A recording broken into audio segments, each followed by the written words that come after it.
নিজের স্বামীর সাথে যখন বেস্ট ফ্রেন্ডকে আবাসিক হোটেল থেকে বের হতে দেখে রিকশায় বসে চোখের পানি ফেলতে থাকে টিয়া। এমনও দিন তার জীবনে আসবে এটা কল্পনায় ছিল না। অফিসার নাম করে তবে সে এখানেই সময় কাটায়।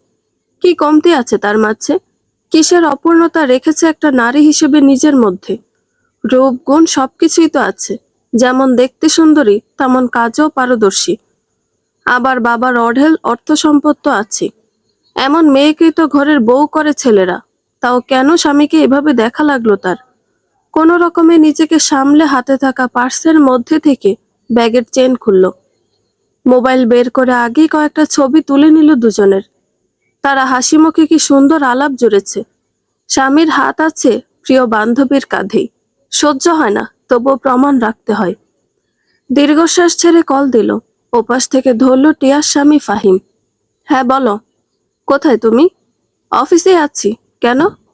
মিস করছিলাম খুব, তাই। আচ্ছা, আমি আসবো তোমার কাছে। আজকে না হয় একটু ঘুরে বেড়াবো। পাগল নাকি?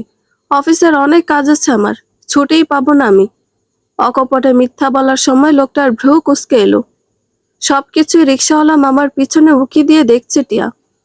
নিজের বেস্ট ফ্রেন্ড আনিকা হেসে হেসে ঠোঁট ব্যঙ্গ করছে, যেন সেও মজা নিচ্ছে নিজ বান্ধবীকে ঠকানোতে। অবশ্য এরা যেমন নর্দমার কীট তেমন মজা নিতেও পটু। টিয়া তো এমন নারী না যে মুখে কুলু পেতে থাকবে।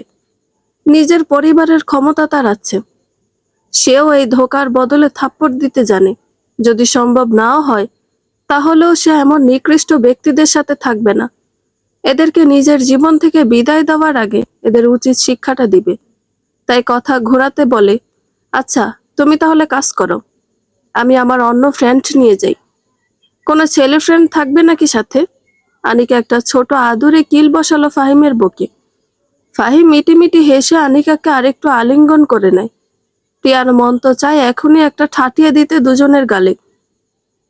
দাঁত কিরমির করে বলে, আমার অনেক হ্যান্ডসাম হ্যান্ডসাম ছেলে ফ্রেন্ড আছে, যাদের ব্যস্ততা থাকলো আমার এক ডাকাতে চলে আসতে পারবে। শুধুমাত্র তুমি আমার জীবনে আছো বলে আমি ওদেরকে ডাকি না। আসল কথা হলো, আমার শত পুরুষের সঙ্গ চাই না। আমার এক পুরুষই ভালোভাবে জীবন পার করার মানসিকতা আছে। জানি না সেই ইচ্ছা পূরণ হবার কিনা। এমন করে কেন বলছো? তুমি কি রাগ করেছো বাবু? আমি তোমার বিয়ে করা বউ, বাবু না। আর রাগ করিনি, এমনিতেই বললাম আর কি। রাখি তাহলে। আচ্ছা রাখো। কল কাটলো টিয়া। ফাহিমের ডাকা উবার এসেছে। উবার সামনে আসতেই আনিকার ফোনে কল আসলো। আনিকা দেখলো টিয়া কল করেছে।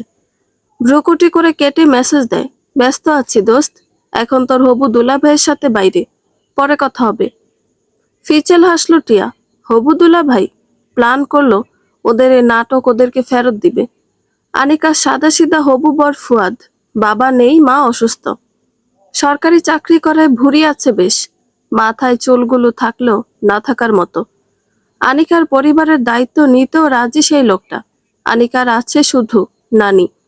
আনিকা দেখতে মিষ্টি হলো, টিয়ার থেকে আহামরি না। কিন্তু আনিকার মাঝে কিছু কৌশল আছে, যেগুলো টিয়া অবলম্বন করতে জানে না।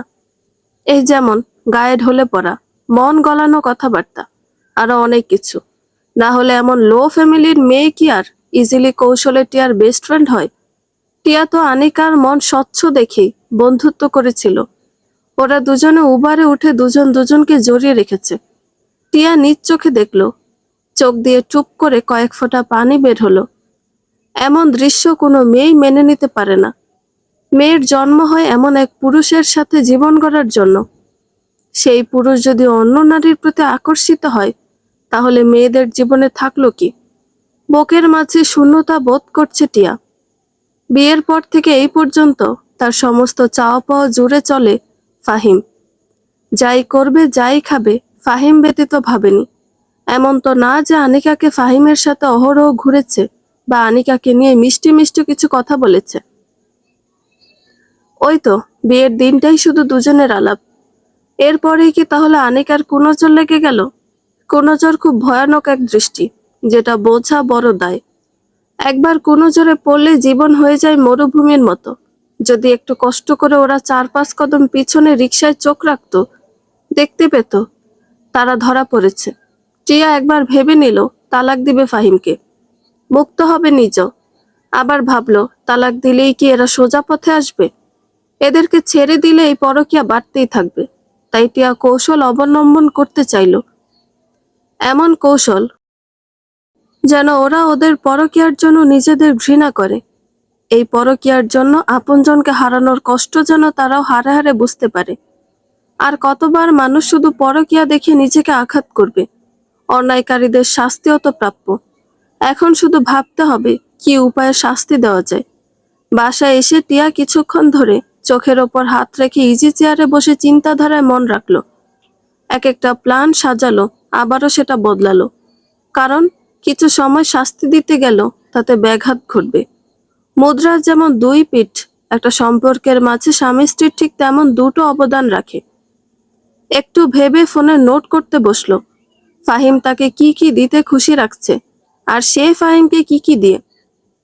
আজকের হিসাব টিয়া করতো না যদি এটা বিচ্ছেদে পরিণত না হতো।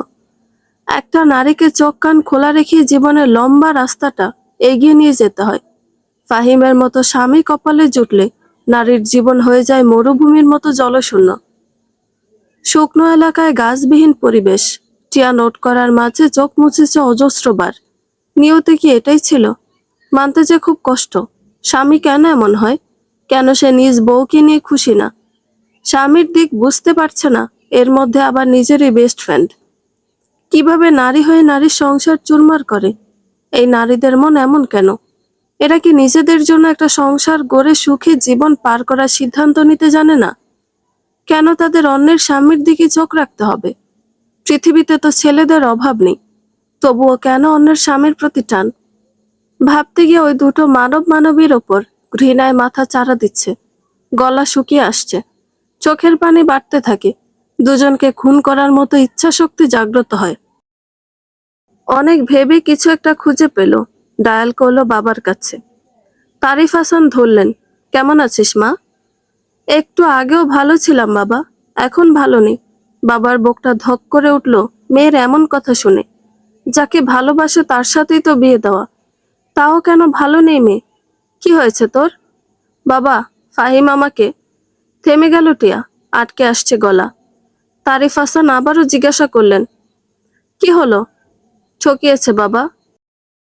ও একটা নোংরা লোক, ভালোবাসার অভিনয় করে আমার সাথে। একই ছাদের নিচে একসাথে ঘর বেঁধে তার মন মানে না, এখন অন্য নারীর সাথেও সম্পর্ক। বলতে গিয়ে যে কতবার টিয়ার গলা আটকে আসলো, এটা ফোনের অপর প্রান্ত থেকে বুঝতে পারে তারিফ হাসান। মেয়ের কষ্ট সহ্য করা বড় দায়। ছোট থেকে বড় করা মেয়ে তার, আদরে আদরে রেখেছে, চোখের পানি ফেলার সুযোগ দেয়নি কখনো। আজকে মেয়ে কান্না করছে, তাও কিনা যাকে বিশ্বাস করে মেয়েকে বিদায় দিল। বাবারা তো তার হাতেই মেয়েকে তুলে দেয়, যার হাতটা মেয়ের জন্য বিশ্বস্ত দেখে। তাও কিনা বুঝতে বা মানুষ চিনতে অসুবিধা হলো। তুই শান্ত হ মা, আমি আসছি তোর কাছে। ওই জানোয়ারকে আমি শায়েস্তা করব, জেলের ভাত খাওয়াবো। আমার মেয়েকে ঠকায়? টিয়া বাধা দিয়ে বলে, না বাবা, এমন করো না। ভ্রুকুচকে রাগ দেখিয়ে তারিফ হাসান বলেন, বাংলা সিনেমার হিরোইন হতে চাইছ?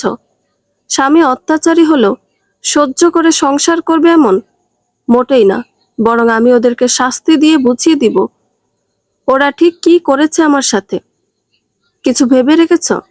হ্যাঁ, প্রমাণ জোগাড় করেছি, কিন্তু ওদের শুধু জেলের ভাত খাওয়ালে আমার শান্তি নেই। ওদেরকে আমি টিট ফর ট্যাট দিব। আমি তোমার পাশে আছি, কখন কি করা লাগবে জানিয়ে দিও। হুম। ফোন রাখলো টিয়া। আয়নার সামনে তাকিয়ে নিজেকে দেখে, চোখের পানি মুছে নেয়। আলমারি থেকে দামি শাড়ি বের করে নিজেকে দেখছে। আয়নায় নিজেকে দেখে বলে, সুখ যখন আমাকে তোমরা দিবে না, সুখে থাকতে তো আমিও তোমাদের দিব না। ফাহিমের ছবির দিকে চোখ রেখে বলে, বড্ড জ্বালা হয় যখন নিজের স্বামীকে অন্য নারীর সাথে দেখা যায়। মন তো চায় করে দেই খুন, কিন্তু খুন করলেই কি এই কর্মের ফল পাবে? ওহো, তোমাদের মতো মানুষকে সমাজের সামনে চুনকালি মাখিয়ে তারপর শেষ করে দিতে হবে। শাড়ি পরে নিজেকে পরিপাটি করলো টিয়া, চোখে টানা কালো কাজল দিয়ে, ঠোঁটে নুড কালারের লিপস্টিক। এটাই আজকাল চলে মেয়ের সাজের সৌন্দর্য হিসেবে। হাতে হ্যান্ডব্যাগ নিয়ে ফোনের লোকেশন ট্র্যাক করে বের হলো। নিজস্ব গাড়ির কাছে আসতেই ড্রাইভার বলে, গাড়িতে যাবেন আপা? হ্যাঁ, কিন্তু আপনাকে যেতে হবে না, আমি ড্রাইভ করব। স্যার নেই, আপনি একা গাড়ি চালাবেন? আপনার স্যার থাকলে কি করতো? ড্রাইভার মাথা চুলকিয়ে কিছু ভেবে বলে, আপনাকে দেখে রাখতো। আজকাল ছিনতাইকারী অনেক, রাস্তাঘাট ভালো না। মেয়েদের জন্য বাবা বা স্বামী থাকলেই সুবিধা, স্বামীরা সুরক্ষা দিতে জানে। টিয়া হাসলো, হাসিটা কেমন যেন টিটকিরি ইঙ্গিত দিল। যেখানে স্বামীর ঠিক ঠিকানা নেই সেখানে আমার সুরক্ষা। কিছু বললেন ম্যাম? কিছু না, আমি নিজের ব্যাপারটা খুব ভালোভাবে মেটাতে জানি। অসুবিধা হবে না আমার, বলে হাত বাড়ালো টিয়া। ড্রাইভার চাবি দিতে নিজে ড্রাইভিং সিটে বসে সামনে চোখ রেখে বলে, ফিরতে রাত হবে আমার। তোমার স্যার আসলে তাকে জানাবে।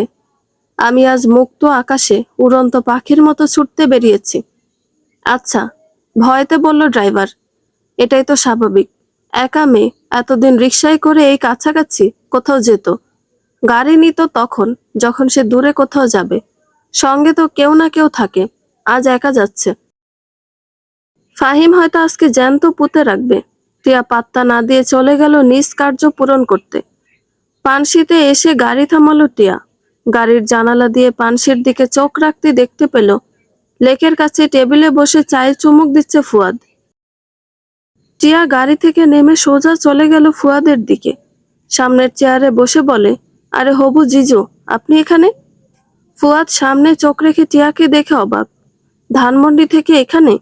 আজকাল যে জ্যাম, তাতে তো কষ্ট হবার কথা। একা একা আছে, দেখতে পাচ্ছে ফুয়াদ। অবাকের সাথেই বলে, আপনি? একা একা প্রকৃতি উপভোগ করতে চাই। এখানে এসে আপনাকে দেখে তো আমি অবাক। ডাহা মিথ্যা বলে টিয়া। সে তো জেনে শুনে এসেছে এখানে। রাস্তায় জ্যাম এতই ছিল যে আধা ঘন্টার রাস্তা 1 ঘন্টা লেগেছে। ক্লান্ত বেশ, তাই বলে, আমার জন্য লেমন মিন্ট আনবেন নাকি? আপনার আমার সাথে বসতে অসুবিধা আছে? যদি থাকে তাহলে আমি উঠছি। কৌশল অবলম্বন করলো টিয়া, যাতে ফুয়াদ ইগনোর করতে না পারে। টিয়ার টার্গেট এখন ফুয়াদ। এই ছেলেকেও যে ঠকানো হচ্ছে। টিয়া আগে থেকে ফুয়াদের ব্যাপারে ভেবে রেখেছে। এই ছেলে যে পরিমাণে সহজ সরল, তাতে টিয়া যদি বলে সবকিছু লাভ হবে না, বরং দেখা যাবে আনিকাকে ছেড়ে দিয়ে বোকার মতো করে নিজের জীবন অন্যভাবে সাজাবে। এতে তো টিয়ার কোনো লাভ হবে না। কেন সে ছেড়ে দিবে ওই দুজনকে এত সহজে? ফুয়াদকে জানাবে, কিন্তু দেরিতে, ভরা জনসম্মুখে, যেন ওই দুটো পাপী বুঝতে পারে তারা কি করেছে এই দুজনের সাথে। টিয়ার জন্য ল্যামনেট অর্ডার করে আবার নিজ স্থানে বসে ফুয়াদ। লোকটা দেখতে একদমই সুদর্শন না, মাথায় চুল আছে কিন্তু না থাকার মতো, গোল ফ্রেমের চশমা, যার নেই কোনো স্টাইল। মোটাসোটা আছে লোকটা, গ্রাজুয়েট করে চাকরি পেয়েছে। এটার জন্য আনিকার পরিবার বিয়ে দিতে রাজি, এটা ভাবলে একদমই ভুল হবে। ফুয়াদ লোকটা যথেষ্ট ভালো মনের, এমন তো কথা নেই যে পৃথিবীর সব পুরুষকে বডি বিল্ডার হ্যান্ডসাম হতে হবে। কেন আল্লাহ সৃষ্টিকে অবহেলা করতে হবে? এই ফুয়াদ একদিন মাটির নিচে চাপা থাকবে, পৃথিবীর কৃতকর্মের হিসাব দিবে আল্লাহর কাছে। ঠিক তেমনি ফাহিমও, তাকেও যেতে হবে, হিসাব দিতে হবে কর্মের, কর্মফল ভোগ করতে হবে। এমন করে সবাইকে। অথচ পৃথিবীতে আমরা মানুষ বিচার করি রূপ আর খুব প্রয়োজনীয় হিসেবে, অর্থ সম্পদ দিয়ে। কেউ খুব বেশি একটা মন দেখে না। দেখেছিল তো? টিয়া দেখেছিল। ফাহিম যখন টিয়ার পিছনে লাগে, টিয়া তো পাত্তা দিত না। টিয়া চাইতো এসব সুদর্শন যুবক না, তার চাই ভালো মনের একজনকে, যে তাকে তার বাবার মতোই রাজকন্যা করে রাখবে। কেন জানে না টিয়া একসময় ফাহিমের মাঝে এমন এক পুরুষকে দেখলো, যাকে নিয়ে সে স্বপ্ন দেখত। এমন পুরুষ যে পরিবর্তন হয়ে যাবে, এটা অকল্পনীয়। সেই সাথে আনিকা, আহা কি সুন্দর, গা ঘেঁষে দোস্ত বলে আহ্লাদি কথা। টিয়া ছাড়া যেন কিছুই বুঝতে পারে না। এখন তারা দুজনেই টিয়ার জীবনকে শেষ করতে চাইল। ল্যামনেট আসার পর টেবিলের উপর একটা শব্দ হয়। টেবিলের উপর গ্লাস রাখতে শব্দটা হওয়া আর কি। টিয়ার ফুয়াদ দুজন দুজনের দিকে চোখ রাখলো। দুজনে যেন অন্য ভাবনায় ছিল, এখন ভাবনায় ছাদ পড়ে। দুজনেই মুচকি এসে চোখ সরিয়ে নেয়। টিয়া ল্যামনেট নিয়ে ফুয়াদের উদ্দেশ্য করে বলল, আনিকাকে আপনি খুব ভালোবাসেন তাই না ভাইয়া? ফুয়াদ মৃদু হেসে মাথা নিচু করে নীরবে জানিয়ে দিল, হ্যাঁ ভালোবাসে সে। আনিকা ল্যামনেট নিয়ে হতাশ হওয়ার নিঃশ্বাস নেয়। কবে বিয়ে করছেন আপনারা? পরশু। কার্ড দিলেন না যে? আমি কি ইনভাইটেড না? এ মা, এমনটা একদমই না। আসলে অনুষ্ঠান করে বিয়ে করব না তাই। আনিকার তো স্বপ্ন অনুষ্ঠান করে বিয়ে করা, ঠিক যেভাবে আমি করেছিলাম। ফুয়াদ মুখটা এমন করলো যেন তার মনটা খারাপ। আসলেই তো তাই। এত টাকার মালিক সে না যে অনুষ্ঠান করবে। ফুয়াদের চাহনি দেখে টিয়া বলে, আহামরি অনুষ্ঠান না হোক, ছোটখাটো একটা পার্টি আমরা ফ্রেন্ডজন মিলে রাখতেই পারি। অল্প কয়েকজন বান্ধবী মিলে নিজেদের মতো কনের অনুষ্ঠান, এই যেমন ব্রাইড শাওয়ার, মেহেদি, হলুদ, এগুলো ঘরোয়াভাবে করলাম না হয়। আপনার আপত্তি আছে? ফুয়াদ ভাবলো কিছুক্ষণ। টিয়া সান্ত্বনা দিয়ে বলে, আমরা ফ্রেন্ডস মিলে করব, মানে আমাদের তরফ থেকে মিনি পার্টি হবে। আনিকার মনটাও ভালো হবে এতে। আমরা সকল ফ্রেন্ডস এটা ওকে সারপ্রাইজ দিতে চাই। প্লিজ ভাইয়া, না করবেন না, এটা আমাদের রিকোয়েস্ট। ফুয়াদ অবশেষে সম্মতি দিল। টিয়া খুশি হয়ে ফোন বের করে গ্রুপে মেসেজ দিল। গ্রুপটিতে আনিকা ব্যতীত সকলেই আছে। সবাই অবশ্য আগে থেকে প্ল্যান করেছিল। এই তো সেদিন প্ল্যান করি নিজের বেস্ট ফ্রেন্ডের বিয়েতে ধুমধাম অনুষ্ঠানের একটা লিস্ট করেছিল। আনিকা ছাড়া সবাই ছিল সেখানে। এদের লিডার হিসেবে আছে টিয়া। আনিকার সুখের কথা সেও ভাবে। সেদিন ওরা অ্যামাউন্টও বাকি সবকিছু ঠিক করে এক একজনের বাড়ির দিকে যায়। নিজের বাড়ির দিকে আসতে নিয়েই টিয়া তার জীবনের সব থেকে নিকৃষ্ট মুহূর্তের সম্মুখীন হয়। যেখানে টিয়া ব্যস্ত ছিল আনিকার একটা সংসার গড়ার সূচনায় সারপ্রাইজ দিয়ে খুশি করতে, সেখানে আনিকা কিনা টিয়ার স্বামীকে নিয়ে নোংরা খেলায় মেতেছিল। কেউ কি ভাবতে পারে তার জীবনের এইরকম পরিস্থিতি দেখা দিবে? কেউই ভাববে না। তবুও এমন পরিস্থিতি আসে।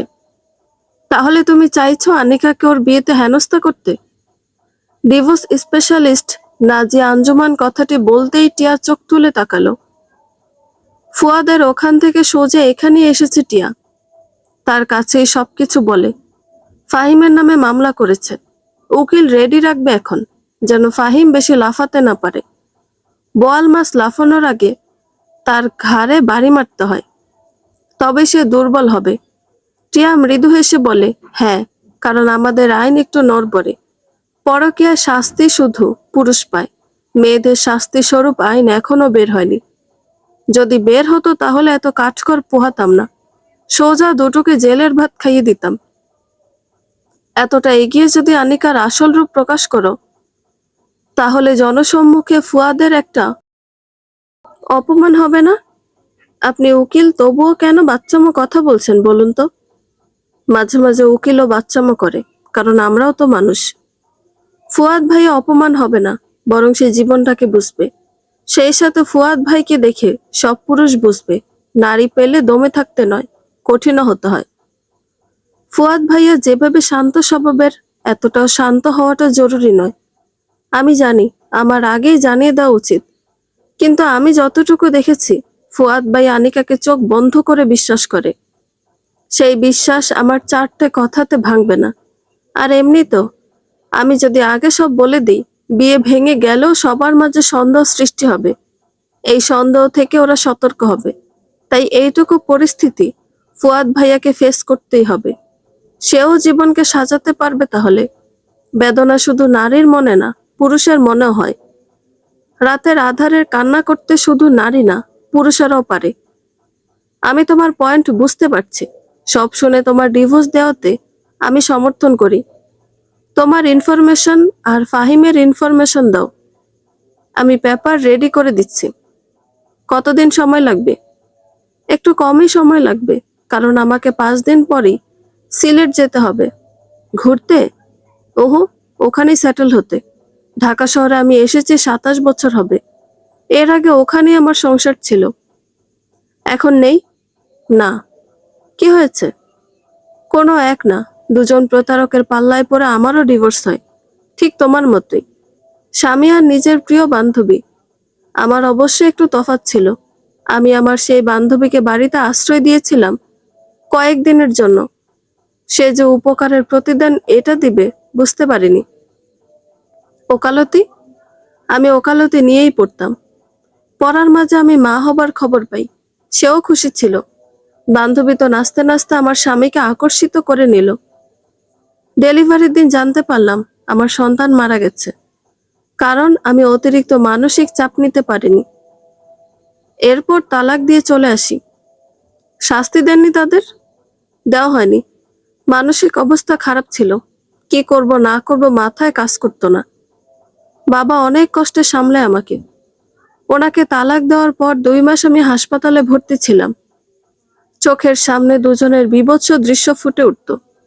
মাঝরাতে মোটা পেটটা নিয়ে যখন পাশের ঘরে যাই, সেই দৃশ্য আজও ভুলতে পারিনি। আপনি সশরীরে ওদেরকে দেখেছিলেন। ভাগ্য ভালো, আমি শুধু বাইরে থেকে দেখেছি। আমি ওদের কখনো ক্ষমা করতে পারবো না। ক্ষমা করা উচিত না। ওদেরকে শাস্তি দেওয়ার কথা কি পরে ভাবেননি? ভেবেছিলাম আমি, কিন্তু দেরি করে। ওই যে বললাম, অনেক ভেঙে পড়ি। স্বামী ও প্রিয় বান্ধবীর নোংরামি, বাচ্চা মারা যাওয়া, তাকে একবার ছুঁয়ে আদর করতে পারলাম না। আমার শাশুড়ি আমার পক্ষে ছিলেন। তিনি তার ছেলেকে ত্যাগ করে সমস্ত সম্পত্তি আমার নামে করে দেন। আমি নেইনি, বরং সেখানে আশ্রম করেছি। আশ্রমের সবাই আমাকে খুব মিস করে। ওদেরকে দেখতেই যাব, সেই সাথে সেখানে থাকবো ভাবছি। এখানে নিজেকে একা লাগে খুব, আর একা জীবন কাটাতে পারি না। এবার একটু সঙ্গী প্রয়োজন। ওহো, জীবন সঙ্গী না, পথে দেখা হবার সাথে মুখে হাসি রেখে গল্প করার জন্য। আপনি এরপর বিয়ে করেননি? না, কোনোদিন পারবো না, তাই মুভ অন করিনি। টিয়ার চোখ বেয়ে পানি পড়ল। মানুষটা কতটা স্ট্রং হয়েছে বুঝতে পারলো এখন। আনিকার এখন হাতে মেহেদি দেওয়া হচ্ছে। সামনেই বসে আছে টিয়া, তনয়া, রিমি, আরো কিছু বান্ধবী। আনিকার নানি ঘুমিয়েছে, রাত জাগেন না তিনি। টিয়া নিজের মতো হাতে মেহেদি দিচ্ছে। রিমি এসে টিয়ার কাঁধে হাত রেখে বলে, তুই তো অনেক লাকি রে। ফাহিম ভাইয়া কত যত্ন নেয় তোর। তোকে দিয়ে গেল, আবার নিয়েও যাবে বলল। টিয়া ম্লান হেসে বলে, সেদিন পানশিতে গিয়েছিলাম মনে আছে? ফুয়াদ ভাইকে ইমপ্রেস করতে। ওই দিন বাসায় ফিরে দেখি ফাহিমের কি দুশ্চিন্তা। মনে হচ্ছে আমাকে ছাড়া সে মারাই যাবে এমন। আনিকার চোখের দিকে চোখ রেখে বলে টিয়া। আনিকার মুখভঙ্গি স্বাভাবিক। সে হেসে হেসে মেহেদি দিচ্ছে হাতে। তনয়া ফোন টিপছিল। ফোনটা বন্ধ করে বলে, আজকাল স্বামীরা যা হয়েছে না, ঘরে বউ রেখে বাইরে মেয়ে নিয়ে ঘোরে। ফাহিম ভাই যেমন তোকে নিয়ে সেনসিটিভ, আমি তো বলবো তুই ভাগ্যবতী। তোর মতো রূপবতী পেয়ে সেও ভাগ্যবান।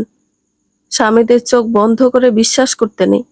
পরে ওরা ওই বন্ধ চোখের আড়ালে কাণ্ড ঘটিয়ে বসে। রিমির কথা শুনে হেসে দেয় তনয়া। বাকিরাও হাসে। টিয়া ফিচেল হেসে বলে, এমন স্বামীকে তো জুতা দিয়ে পেটানো উচিত, যে স্বামী ঘরের বউ রেখে রাস্তার মেয়েদের সাথে মেলামেশা করে। ফাহিম হাসি মুখে এসেছিল টিয়াকে নিতে। দরজার কাছে দাঁড়াতে টিয়ার এমন কথা শুনে থমকে গেল। টিয়া আবারও বলে, আমি বুঝি না, বিবাহিত পুরুষদের প্রতি কেন এত টান রাস্তার মেয়েদের। ওরা কেন নিজেদের পতিতার দিকে টেনে দেয়? আনিকার হাত কেঁপে ওঠে। মেহেদি দেওয়া মেয়েটি বলে, হাত নাড়াবেন না, মেহেদি নষ্ট হবে। আনিকা স্বাভাবিক হলো। টিয়া দেখে আবারও রিমির দিকে ফিরে বলে, সেদিন গার্লস গ্রুপে একটা পোস্ট দেখলাম, মেয়েটার স্বামী নাকি বেস্ট ফ্রেন্ডের সাথে। ছি, আবার এমনও হয় দুলাভাই হয়ে শালির সাথে। অনেক সময় তো ভাবি দেবর, এরা সম্পর্ক কোথায় কোথায় নিয়ে যাচ্ছে। রিমি নাক সিটকে বলে, ওই যে বললি পতিতা, আসলে আজকাল পতিতা শুধু পতিতালয়ে না, পতিতা থাকে ঘরে ঘরে। ওসব মাইয়ারাই পারে সংসার ভাঙতে। স্বামী নামক যে পুরুষগুলো ওই মেয়েগুলোর কাছে যায়, ওদেরকে ধরে গাছের সাথে বেঁধে ঝাঁটা দিয়ে পিটানো দরকার। ভিডিও করে সোশ্যাল মিডিয়াতে পাবলিক করা উচিত। বেশ্যাদের সাথে যদি এতই মজা লাগে ঘুরতে, ঘরে বউ কেন রাখে ওরা? টিয়া এবার রিমির হাত ধরে সান্ত্বনা দিয়ে বলে, এত হাইপার হচ্ছিস কেন দোস্ত? পরকিয়া নামটা তো ঘৃণা লাগে আমার। ওরা কি একবারও ভাবে না ওরা ঠিক কি করছে? যখনই শুনি ওরা পরকিয়া করে, মন তো চায় ওদের মুখে থু মেরে আসি। সুযোগ পেলে একদিন না হয় মেরেই দিবি। তনয়া বলে ওঠে, আমি তো সুযোগ পেলে মেয়েটার চুলের মুঠি ধরে নাকে খড় দেওয়াবো, আর ওই নরপিশাচ পুরুষটার গালে জুতা দিয়ে মারবো। সত্যিই পারবি তো? একদম পারবো। তারা যদি পরকীয়া করতে পারে, আমি কেন ওদেরকে শাস্তি দিতে পারবো না? জানোয়ারের দল দুটোকেই মেরে ফেলতে হবে। এমনি তো ইসলাম তো বলেই, পরকীয়াকারীদের ধরে বেঁধে পাথর নিক্ষেপ করো, ঠিক ততক্ষণ যতক্ষণ না তারা মারা যায়। কেঁপে ওঠে আনিকা, শুকনো ঢোক গিলে বলে, তোরা আমার মেহেদি অনুষ্ঠানে কি এক পরকীয়া নিয়ে পড়লি? তিনজনেই স্বাভাবিক হলো। রিমি বলে ওঠে, সরি সরি দোস্ত, বেশি হাইপার হয়ে গেছি। জানিসই তো, আপুর মৃত্যুর পর আমি পরকীয়া শব্দটা কতটা ঘৃণা করি। ওই লোকটা আপুর সাথে এমন না করলে আপু দুশ্চিন্তায় রোগ বাঁধিয়ে মারা যেত না। ওই সময়ের পর থেকে ঘৃণা লাগে এগুলো। টিয়া সান্ত্বনা দিয়ে বলে, ব্যাপার না। মাঝে মাঝে কিছু রাগ উপড়ে ফেলা লাগে। এখন এই বিষয় বাদ যাক। কাল সকালে এসে কিন্তু হলুদের অনুষ্ঠান সারতে হবে। বিকালেই তো বিয়ে। সবাই আবারও আনন্দে মশগুল। ফাহিম এসে টিয়াকে ডাক দেয়। টিয়া পিছন ফিরে বলে, এত তাড়াতাড়ি এলে? সকালে আবার আসবে তো। টিয়া এবার বন্ধু মহলের দিকে ফিরে বলে, দেখ কত চিন্তা। সবাই হাসলো শুধু। আনিকা রেগে ফেটে যাচ্ছে যেন। টিয়া উঠে চলে যেতে নিয়ে আবারও পিছনে ঘুরে আনিকার কাছে এসে মেহেদি দেওয়া আপুকে বলে, বরের নাম ফুয়াদ, আপনি পুরো নামটাই লিখবেন, ছোট করে এফ লিখবেন না। আনিকার চোখের দিকে চোখ রেখে বলে, আসি দোস্ত। আনিকাও সহানুভূতি দেখিয়ে বলে, আচ্ছা দোস্ত, সময় মতো আসবি কিন্তু। চলে গেল টিয়া। গাড়িতে উঠে জানালার দিকে চোখ রাখলো। ফাহিম বলে ওঠে, মন খারাপ? বান্ধবীর বিয়েতে সবাই আছে, শুধু আমাকেই যেতে হচ্ছে, ভালো লাগে নাকি? মন খারাপ করো না জান, তুমি তো জানোই তোমার বুকে মাথা না গুঁজলে আমার ঘুম আসে না। টিয়া ফাহিমের দিকে চোখ রেখে হালকা হাসলো। ফাহিম ড্রাইভে মন দেয়। বাসায় এসে টিয়া জুয়েলারি খুলে ওয়াশরুমের দিকে যেতে নিলে ফাহিম টিয়ার হাত ধরে নিজের কাছে আনে। রোমাঞ্চকর পরিবেশ তৈরি করে ফাহিম।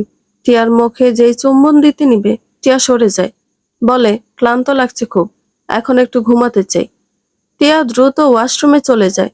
ফাহিম বিড়বিড় করে বলে, দিন দিন আমার থেকে শুধু দূরেই যাচ্ছ। পরদিন হলুদের অনুষ্ঠান হলো আনন্দ হাসি ঠাট্টার সাথে। এখন আনিকাকে বউ সাজানো হচ্ছে। গোটিকা এক বান্ধবী নিয়ে আয়োজন বলে তারাই নিজ হাতে ঘর সাজিয়েছে। আনিকার নানি আনিকাকে দেখছে মন ভরে। ড্রয়িং রুমে ছেলেরা এখনো এদিক ওদিক সামলাচ্ছে। ছেলেরা বলতে বান্ধবীদের স্বামীরাই। ফাহিম নিজেও আছে তাদের সাথে। দেখে মনে হচ্ছে কত শান্তিপূর্ণ পরিবেশ, সবাই কত সুখী। ফুয়াদ এসেছে দুজন কলিগ নিয়ে। পরিবার বলতে মা, আসেনি সে এখানে।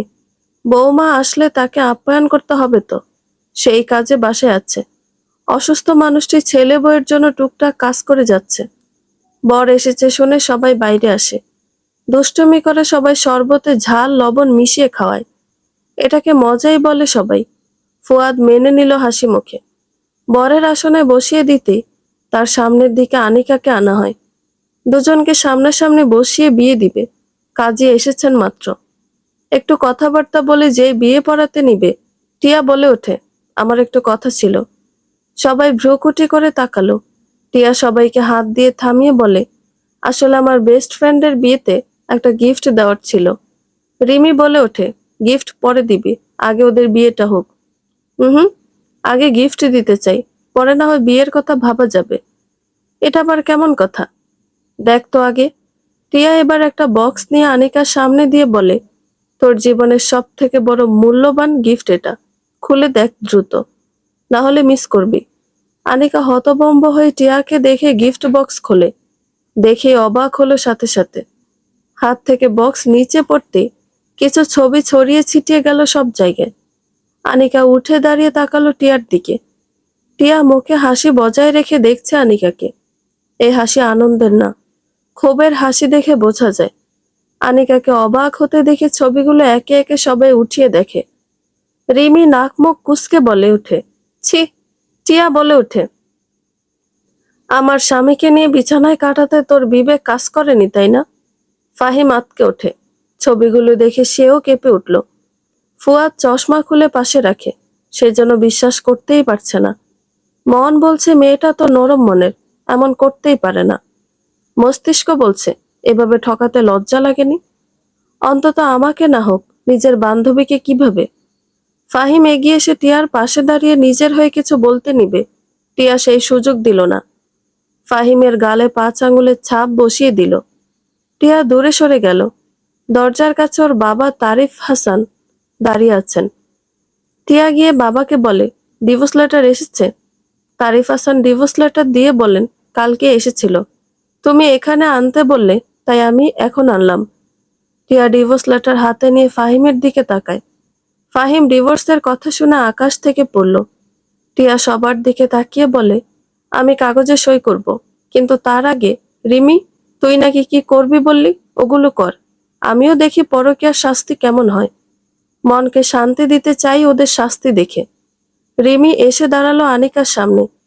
তনয় এসে ঘৃণা ভরা দৃষ্টিতে দেখে আনিকাকে। তনয়া প্রথমে বলে, আমি কখনো ভাবিনি তুই এমন জঘন্য কাজ করবি। বলে আনিকার বধূ সাজের খোপাটা নিজের হাতের মুঠে নিয়ে বলে, বান্ধবী নামের কলঙ্ক তুই। এতই যখন নোংরা খেলা খেলতে ভালো লাগে, তাহলে পতিতালয়ের খাতায় নিজের নাম দিয়ে রাখতি। কেন তোরা সংসার ভাঙতে গেলি? রিমি এবার থু মেরে দিল আনিকার মুখে। ছবিগুলো দেখিয়ে বলে, এই দৃশ্য যে তোকে নিয়ে দেখবো এটা কখনো ভাবিনি আমি। হাত উঁচিয়েও থামালো। হাত নোংরা করবে না সে। পায়ের জুতা খুলে কয়েকটা চর বসিয়ে দিল আনিকার গালে। এক কোনায় মুখে কাপড় দিয়ে কান্না করছে আনিকার নানি। তার নাতির কর্মের ফল এগুলো। ফুয়াদের চোখের কোনা লাল হয়ে এসেছে। পুরুষ মানুষ কান্না করবে না। লজ্জায় দুজন কলিগের দিকে তাকালো। তারপর মাথা নত রেখে দাঁড়িয়ে রইল। টিয়া বলে ওঠে, আমি ওদেরকে অনেক আগেই ধরেছি। স্পাই লাগিয়েছি আরো প্রমাণের জন্য, তাই এতদিন চুপ ছিলাম।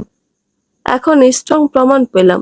দুঃখিত ফুয়াদ ভাইয়া, আমি চাইতেও আপনাকে বিনা প্রমাণে কিছু বলতে পারিনি। হ্যাঁ, আমি প্রথম দিনের কিছু ছবি তুলেছিলাম, কিন্তু ওগুলো কেন জানি স্বাভাবিক ছবি লাগলো। মানে কথা ঘোরানোর মতো ছিল। ওরা চাইলেই কথা ঘোরাতে পারত, তাই আমি ওদেরকে সেই সুযোগ দেইনি। আমি ফাহিমকে তালাক দিব, সেই সাথে আইনি শাস্তি। আপনি না হয় আনিকাকে দেখলেন। ফুয়াদ সব শুনে কিছু না বলেই চলে যায়।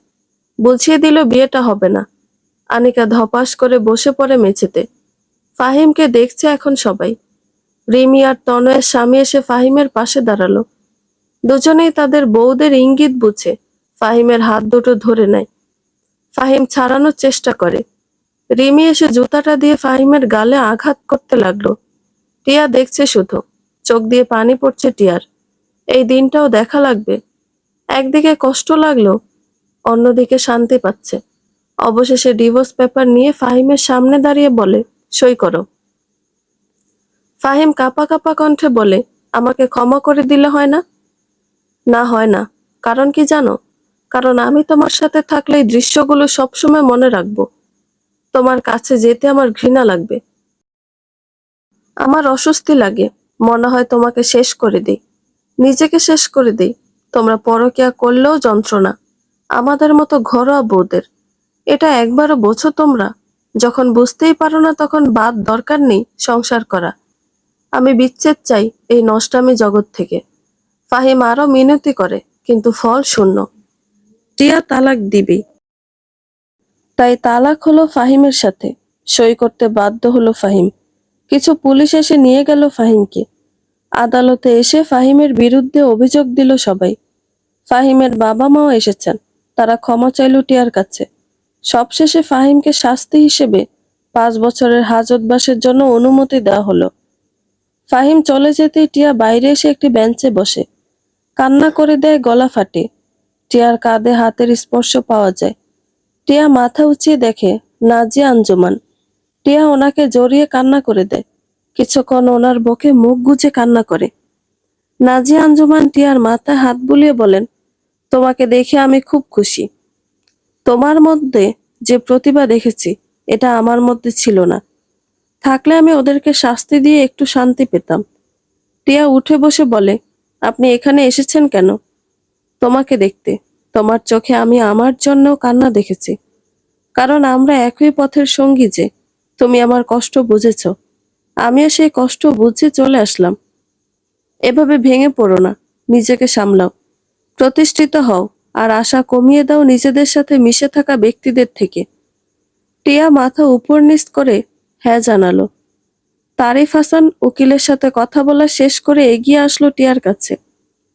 নাজিয়া আঞ্জুমানের পিছনে দাঁড়িয়ে টিয়ার উদ্দেশ্যে বলেন, বাসায় চলো। তোমার মা তোমার জন্য অপেক্ষা করছে। পরিচিত কণ্ঠ শুনতে পেয়ে নাজিয়া আঞ্জুমান পিছনে ফিরলেন। তারিফ হাসানকে দেখে অবাক হলেন। তারিফ হাসান যেই দেখতে পেলেন নাজিয়া আঞ্জুমানের মুখশ্রী, তিনি যেন থমকে গেলেন। টিয়া এগিয়ে এসে বলে, চলো বাবা। নাজিয়া আঞ্জুমানের দিকে ফিরে বলে, আসি আন্টি। নাজিয়া আঞ্জুমান থমকে গেলেন। টিয়া ওর বাবার হাত ধরে হাঁটতে নেয়। কিছু দূর যেতেই তারিফ হাসান পিছন ঘুরে তাকান। নাজিয়া আঞ্জুমান হাসলেন, ঠোঁট প্রসারিত করে হাসলেন। তারিফ হাসানের কানে ভেসে আসলো সেই পুরনো কথা। কর্ম কিন্তু ফিরেও আসে তারিফ। আজ তুমি আমার সাথে যা করলে, এটা তোমার জীবনেও কোনো না কোনো ভাবে ফিরে আসবে। দেখে নিও তুমি। অনুতপ্ত হলে না তো। জীবনে যত দূর এগোবে, তত দূর শিক্ষা তোমার পিছনে ছুটবে। নাজিয়া আঞ্জুমানের হাসি দেখে চোখ স্থির করে চেয়ে রইলেন তারিফ হাসান। টিয়া সামনে হাঁটার জন্য উদ্যত হতে নিলে বাবাকে থেমে যেতে দেখল। চোখটা স্থির নাজিয়া আঞ্জুমানের দিকে। টিয়ার সন্দেহ বাড়ল। টিয়ার মনে পড়ে ওর দাদা বাড়ি সিলেট, কিন্তু কখনো যেতে পারে না, কারণ সেই বাড়ি নাকি নেই। তারিফ হাসান এড়িয়ে যান এটুকু বলে। টিয়া দুজনের দিকে তাকালো বারবার। টিয়ার চোখ দিয়ে পানি পড়ছে। শিওর হতে প্রশ্ন করে, নারীটি তোমার প্রথম স্ত্রী? তারিফ হাসান আনমনে বলে দিলেন, সেই সাথে তোমার মাও সে। টিয়া হাত ছেড়ে দিল। আশ্চর্য হয়ে বলে, মানে? তাকে ঠকিয়ে তার বান্ধবীকে বিয়ে করি আমি। তুমি হবার পর আমি কেন জানি না তোমাকে হারাতে চাইনি। সন্তানকে বাবা আগলে নিতে চায়। তাই আমি সেদিন তোমার মাকে জানাই তুমি মারা গেছো। এটা শোনার পরে অনেক তদন্ত হয়। আমার টাকা দিয়ে নার্সের মুখ বন্ধ রাখি। এরপর আমাদের তালাক হয়। তোমার মা আজও জানতে পারেনি তার একটি মেয়ে সন্তান আছে। দুর্ভাগ্যবশত তোমার যে পালিত মা, মানে তোমার ওই মায়ের বান্ধবী, সেও মাতৃত্ব হবার ক্ষমতা হারিয়েছে। আসলে কর্মফল ফেরত আসে। তোমরা এত নোংরা। আর বলতে পারল না টিয়া। বিষয়টা যখন বাবার দিক থেকে, তখন মুখ বন্ধ হয়ে যায় আপনা আপনি। তারিফ হাসান বলেন, তোমাকে কখনো জানতে দিতে চাইনি। আজ জানালাম, কারণ আমি হেরে গেছি জীবনের নোংরা খেলায়। যেই নোংরা খেলা আমি খেলেছি, সেই খেলা আজ আমার মেয়ের দিকে আল্লাহ ফেরত দিল। যাকে বলে টিট ফর ট্যাট। ভাগ্য আমাকে টিট ফর ট্যাট শিখিয়ে দিল। টিয়া আর কিছু শুনতে চাইল না। বাবাকে ছেড়ে দিয়ে ঘৃণা ভরা দৃষ্টি নিয়ে বলে, ঘৃণা করি তোমাকে আমি। আজ থেকে আমি আমার মায়ের কাছেই থাকবো। তোমার মতো নরপিচাস বাবার কাছে না। তুমি শ্রেষ্ঠ বাবা হয়েছিলে, কিন্তু সন্তানের মায়ের জন্য শ্রেষ্ঠ নও তুমি। কোনোদিন তোমার এই মুখ আমাকে দেখাবে না বাবা, কোনো দিনই না। বাবাকে ছেড়ে টিয়া দৌড়ে চলে গেল মায়ের কাছে। নাজিয়া আঞ্জুমানকে জড়িয়ে ধরে বলে, তুমি আমার মা। আমি এতদিন ভুল মানুষকে মা বলেছি। বলেই হাউমাউ করে কান্না করে টিয়া। নাজিয়া আঞ্জুমান অবাক হয়ে বলেন, আমি তোমার মা? হ্যাঁ, হ্যাঁ, তুমি আমার মা। সেদিন আমি মারা যাইনি। তোমাকে মিথ্যা বলেছে ওই লোকটা। বলেছে তোমার সন্তান মারা গেছে। সেই সন্তান তো আমি। নাজিয়া আঞ্জুমান মেয়েকে দেখছেন। মেয়ের মুখে হাত দিয়ে আদর করতে থাকেন। টিয়া বলে ওঠে, আমিও তোমার সাথে সিলেট যাব। নিবে তো আমাকে তোমার সাথে? আমি ওই নোংরা লোকটার সাথে থাকবো না। নাজিয়া আঞ্জুমান একবার চোখ রাখলেন তারিফ হাসানের দিকে। ঘৃণা দৃষ্টিতে দেখে বলেন, নিব আমার সাথে তোমাকে। আজ থেকে তুমি আমার সাথেই থাকবে। তারিফ হাসান নিজেও কান্না করছেন। আজ তার ভাগ্য এমন ভাবে খেললো যে তার মেয়েও তাকে ঘৃণা করছে। এটাই তো তার প্রাপ্য। সন্তানের দৃষ্টিতে ঘৃণিত বাবা। মায়ের ওপর করা অন্যায়ের শাস্তি এটা, যাকে বলে টিট ফর ট্যাট। বন্ধুরা, গল্পটি ভালো লেগে থাকলে একটা লাইক করে দিবেন এবং গল্প সম্পর্কে কোনো মতামত জানানোর থাকলে কমেন্ট করতে পারেন। নতুন নতুন আরো গল্প শোনার জন্য চ্যানেলটি সাবস্ক্রাইব করে পাশেই থাকবেন। ধন্যবাদ সবাইকে। ভালো থাকবেন।